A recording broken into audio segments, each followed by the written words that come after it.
Hey people, it's Naya Stoki. Now, I think I might have done a story about this a while back, but I saw a post about this and I thought a lot of people don't know about this, so it might be good to cover it again. So this is from BBC Free. The super rich are injecting blood from teenagers to gain immortality. If you're a millennial, you might have felt for a while now that older generations are out to suck us dry. To their yin of affordable housing, secure jobs, and actual pensions, we seem to have the yang of six-figure car garages for homes, gigs for jobs, and retirement age that like a mirage and horizon seems to get further away the closer you get to it. Avocados on toast aside, it's pretty clear that yang is not doing well in this relationship. But the blood-sucking appears to become a whole lot more literal, because the super wealthy are pumping themselves the blood of young people in an attempt to prevent themselves from aging. Over 100 people have participated in a clinical trial at San Francisco startup offering blood transfusions for older patients. Each procedure costs $8,000, £6,200, and sees the patient injected with 2.5 liters of plasma, the liquid element of blood that remains after cells have been removed taken from young people. The procedure is being offered as an experimental attempt at rejuvenating the elderly. The median age of the patients is 60 years. Jesse Karmazin, 32, a Stanford-trained scientist who founded the U.S. clinic, told the Sunday Times the initial results from his patients have been encouraging.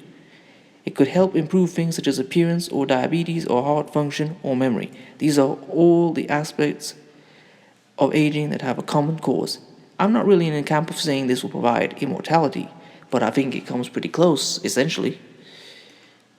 The new treatment comes on the back of several studies over the last 17 years in which Stanford researchers have shown the joining of circulatory systems known as parabiosis between old and young mice to be effective in rejuvenating organs, muscles, and stem cells. Additionally, a study last year found that the plasma of young people itself had a rejuvenating effect when injected into older mice. However, despite the results of the mice-based studies, researchers have attacked the scientific validity of Karmazin's experiments and have raised a number of ethical concerns.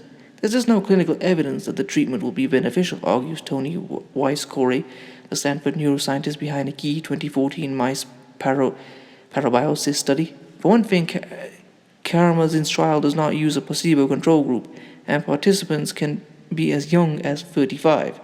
Critics have also pointed to the dangers of unnecessarily exposing people to the potential risks of blood transfusions, which includes hives, lung injury, and fatal infections.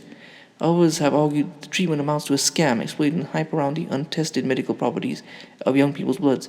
People want to believe that young blood restores youth, even though we don't have evidence that it works in humans, and we don't understand the mechanism of how mice look younger, Weiss-Corey told the MIT Technology Review.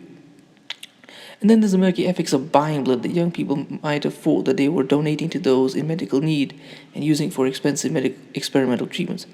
Our U.S. plasma donation sites normally offer a stipend of $20 to $50 or £16 to £39. They emphasize the life-saving treatments that donations can support using patient testimonies, and with a disproportionate number of America's poorest people, what they mean is America's black people, regularly donating plasma to make ends meet. This paints a very different picture to the strange world of regenerative medicine, where hundreds of millions of dollars are being invested by the super rich in a bid to outsmart aging or even death. Karmazin has responded to criticism by saying his study has passed ethical review. In response to criticism about the trial's cost and methodology, he adds that it would be unfair to give paying participants a placebo, and he argues his patients are immediately reaping rewards of his treatment. We're already seeing people look better after just one treatment. It's like plastic surgery from the inside out. With pale teenagers, immortality, and a lot of blood, it sounds a bit Twilight to us.